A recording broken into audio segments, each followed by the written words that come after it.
Hello बच्चों, कैसे हो। आज हम अपनी इस वीडियो में सम संख्याएं, विषम संख्याएं, भाज्य अभाज्य संख्याओं के बारे में पढ़ेंगे।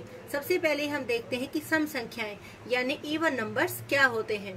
जो संख्याएं दो की गुणज हैं, गुणज क्या है इससे पहले हम वीडियो में आपको बता चुके हैं, उसका लिंक हम आपको डिस्क्रिप्शन बॉक्स में दे देंगे।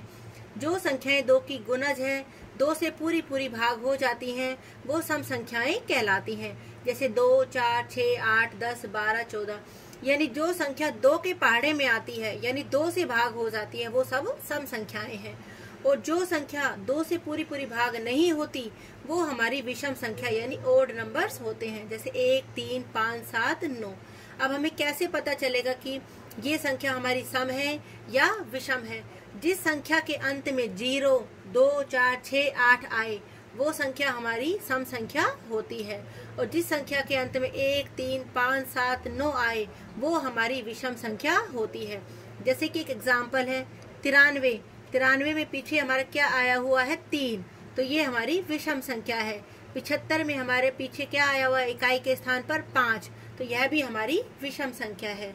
2468, इसमें इकाई के स्थान पर क्या है, 8, तो यह हमारी सम संख्या है। 35640, इसमें इकाई के स्थान पर क्या है, 0, तो यह हमारी सम संख्या है। यानी इकाई के स्थान पर यदि 0, 2, 4, 6, 8 हो, वो हमारी सम संख्याएं होती हैं और बाकी सारी हमारी विषम संख्याएं होती हैं। ऐसी सम संख्या बताओ जो सबसे छोटी हो। अब सम संख्या कहाँ से शुरू हुई थी, हमारी 2 से, तो सबसे छोटी सम संख्या हमारी क्या हो गई, 2।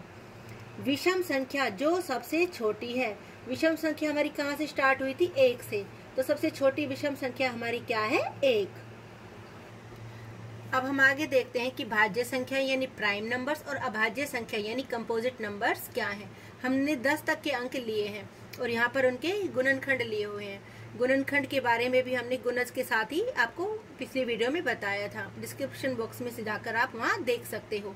जैसे संख्या 1 है, 1 किसके पहाड़े में आता है, खाली 1 के, तो 1 का गुणनखंड हुआ 1।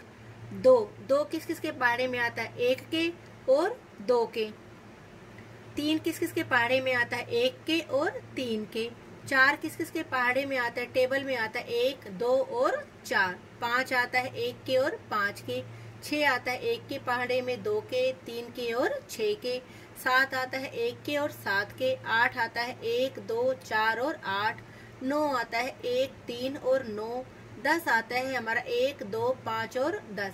अब हमने यहाँ देखा 1 का तो सिर्फ एक ही गुणनखंड है, 2 के हमारे 2 गुणनखंड है, 1, 2। 3 के भी हमारे 2 ही गुणनखंड है, 1, 2।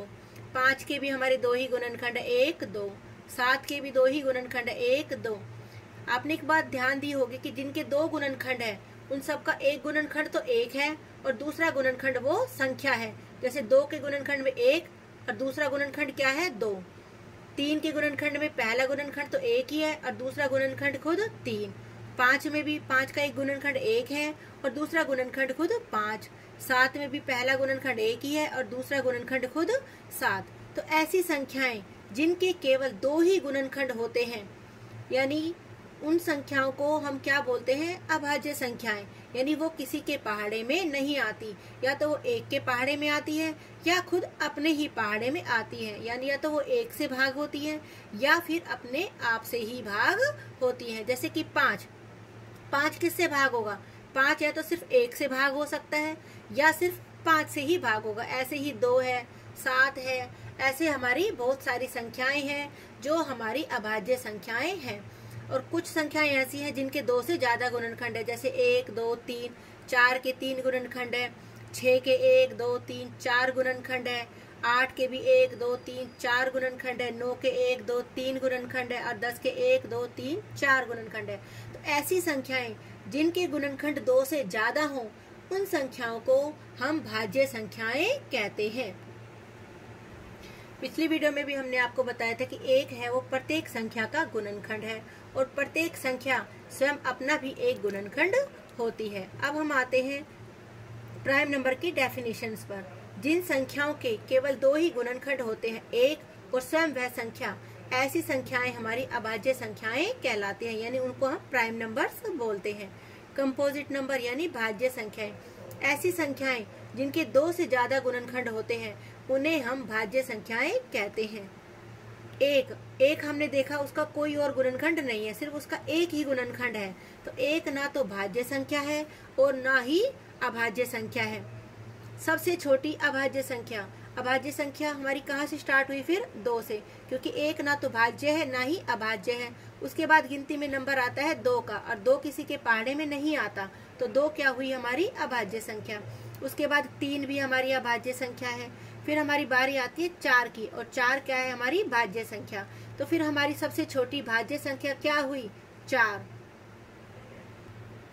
अब आता है अभाज्य युग्म यानी ट्विन प्राइम्स क्या होते हैं? ऐसी 2 अभाज्य संख्याएं यदि जिनको हम आपस में घटाएं तो हमारा 2 आए, तो ऐसी संख्याओं को हम अभाज्य युग्म कहते हैं। जैसे 5 भी अभाज्य है और 3 भी अभाज्य है, इन दोनों को घटाएं तो हमारा कितना आता है? 2। ऐसे ही 41 और 43, इन दोनों को आपस में घटाएं तो हमारा कितना आता है? 2। ऐसे और बहुत सारे एग्जाम्पल्स हैं, जैसे 11 और 13, 11 भी अभाज्य है, 13 भी अभाज्य है, और उन दोनों को घटाएं आपस में तो कितना आता है? 2। ऐसे सभी युग्म, ऐसे सभी जोड़े क्या कहलाते हैं? ट्विन प्राइम्स यानी अभाज्य युग्म। अब आता है सह अभाज्य संख्या यानी को प्राइम नंबर्स क्या है?